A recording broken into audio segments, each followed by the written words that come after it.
સુરતમાં સ્વાઇન ફ્લુએ દેખા દીધી। એક મહિનાની અંદર પાલિકાના આરોગ્ય વિભાગમાં 7 કેસ નોંધાયા। એક આધેડનું નિધન, 24 વર્ષીય મહિલાની ફ્લૂના લક્ષણો સાથે પ્રસૂતિ। સુરત સિવિલ હોસ્પિટલમાં એક 24 વર્ષીય મહિલાને સ્વાઇન ફ્લૂ થઈ જતા દાખલ કરવામાં આવી છે। પ્રેગ્નન્સી દરમિયાન મહિલાને સ્વાઇન ફ્લૂના લક્ષણો દેખાયા હતા। જો કે પ્રસૂતિ જરૂરી હોવાથી બાળકને જન્મ આપ્યો હતો, ત્યારબાદ સિવિલ હોસ્પિટલમાં સારવાર હેઠળ છે। અત્રે ઉલ્લેખનીય છે કે 8 દિવસ પહેલા ડિંડોલી રહેતા એક આધેડ પોલીસ કર્મચારીનું સ્વાઇન ફ્લૂના સંક્રમણ બાદ સારવાર દરમિયાન મોત નીપજ્યું હતું। 24 વર્ષીય પ્રેગ્નેન્ટ મહિલામાં સ્વાઇન ફ્લૂના લક્ષણો દેખાયા। શહેરમાં વકરી રહેલા રોગચાળા વચ્ચે હવે સ્વાઇન ફ્લૂએ પણ માથું ઉચક્યું છે। ઇન્ફ્લુએન્ઝા વાયરસના સંક્રમણે પણ શહેરમાં ઉપાડો લીધો છે। જિગીશા પાટડિયા તબીબ સુરત સિવિલે જણાવ્યું હતું કે લિંબાયત વિસ્તારમાં રહેતી 24 વર્ષીય એક પ્રેગ્નેન્ટ મહિલા સુરત સિવિલમાં દાખલ કરવામાં આવી હતી, જેને 3-4 દિવસથી શરદી અને ઉધરસ થઈ હતી। સિવિલ લાવવામાં આવી ત્યારે તેની ડિલિવરી થવાની જ હતી, જેથી ડિલિવરી જરૂરી હોવાથી પહેલા ડિલિવરી કરાવવામાં આવી હતી। ડિલિવરી બાદ સ્વાઇન ફ્લૂ હોવાનું સામે આવ્યું। વધુમાં જણાવ્યું હતું કે માતાને શિફ્ટ કરવામાં આવી હતી। તેને શ્વાસની તકલીફ થતા આઈસીયુમાં દાખલ કરવામાં આવી હતી। ત્યારબાદ તપાસ કરાવતા સ્વાઇન ફ્લૂ હોવાનું સામે આવ્યું હતું, જેથી સ્વાઇન ફ્લૂની દવાઓ આપી સારવાર કરવામાં આવી રહી છે। હાલ મહિલાની હાલતમાં સુધારો જોવા મળી રહ્યો છે। સુરત સિવિલમાં હાલ સ્વાઇન ફ્લૂ સામે પહોંચી વળતા તમામ રીજે સજ્જ છે। એક મહિનાની અંદર સ્વાઇન ફ્લૂના 7 કેસ નોંધાયા। મૂળ માંડવીના વતની અને ડિંડોલી માનસી રેસિડેન્સી ખાતે રહેતા 54 વર્ષીય હીરાસિંહ જયસિંહ ચૌધરી શહેર પોલીસમાં સેક્ટર 1 ખાતે એએસઆઈ તરીકે ફરજ બજાવતા હતા।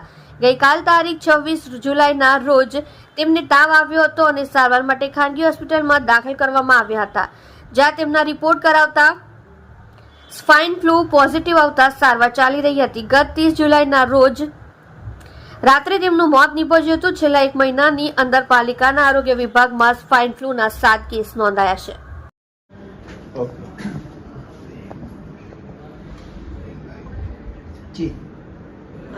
હું નવી સિવિલ હોસ્પિટલ સુરત ખાતેથી તબીબ તરીકે આપ સૌને જણાવી દઉં કે અમારી પાસે એક મહિલા જે પ્રેગ્નન્ટ હતી, એ 24 વર્ષીય એક મહિલા અમારી પાસે આવી હતી, જેને 3-4 દિવસથી ખાંસી શરદીની તકલીફ હતી, જે લિંબાયતમાં રહેતી હતી। અને એ મહિલા અહીંયા આવી ત્યારે એને ડિલિવરી થવાની તૈયારી જ હતી। એની પરિસ્થિતિને જોયા બાદ જરૂરી ડિલિવરી કર્યા પછી મધરને ત્યાં શિફ્ટ કરવામાં આવેલી હતી અને એ પછી એને શ્વાસની તકલીફ શરૂ થતાં એને જરૂરી આઈસીયુમાં શિફ્ટ કર્યા પછી આગળ વધારે તપાસ કરાવતા અમને એનામાં સ્વાઇન ફ્લૂના લક્ષણો જણાયા હતા।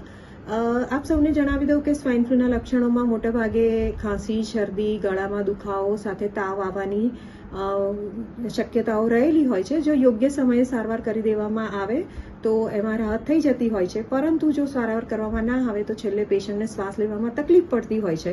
આવી પરિસ્થિતિમાં જે તે દર્દીને દાખલ કરી અને વધુ આગળ સારવાર કરવાની આવે છે। અમારે ત્યાં દાખલ થયેલ પેશન્ટમાં ખાંસી શરદીની તકલીફ હતી અને પછી એને શ્વાસ લેવામાં થોડી તકલીફ જણાતા આઈસીયુમાં દાખલ કરી જરૂરી સારવાર કરી અને એને જે દવાઓ છે, જે સ્પેસિફિક સ્વાઇન ફ્લૂ માટે આપણે દવાઓ છે એ ચાલુ કરવામાં આવી છે અને એ દર્દીની હાલત અત્યારે સ્થિર છે।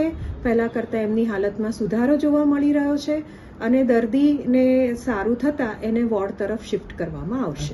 હાલ કેટલા દર્દીઓ દાખલ છે? અત્યારે અમારે ત્યાં જે ગર્ભવતી મહિલા ત્યાં એક જ હતી અને ઓપીડીના બેઝ ઉપર આવા લક્ષણોવાળા ઘણા બધા પેશન્ટો આવે છે। સરકારશ્રીની ગાઈડલાઈન પ્રમાણે આમાં જરૂરી દવાઓ આપવામાં આવે છે। જો કેટેગરી સીમાં હોય પેશન્ટ, એનો મતલબ કે બહુ જ ગંભીર હોય તો આવા પેશન્ટોને દાખલ કરી અને આઈસીયુની જરૂર હોય તો આઈસીયુની અથવા વોર્ડ સાઇડ એને ટ્રીટમેન્ટ આપવામાં આવે છે। જરૂરી તપાસ કરાવવામાં આવે છે। એ માટેની તપાસની અને જે પણ જરૂરી દવાઓ છે એ બધી સિવિલ હોસ્પિટલ સુરત ખાતે ઉપલબ્ધ છે।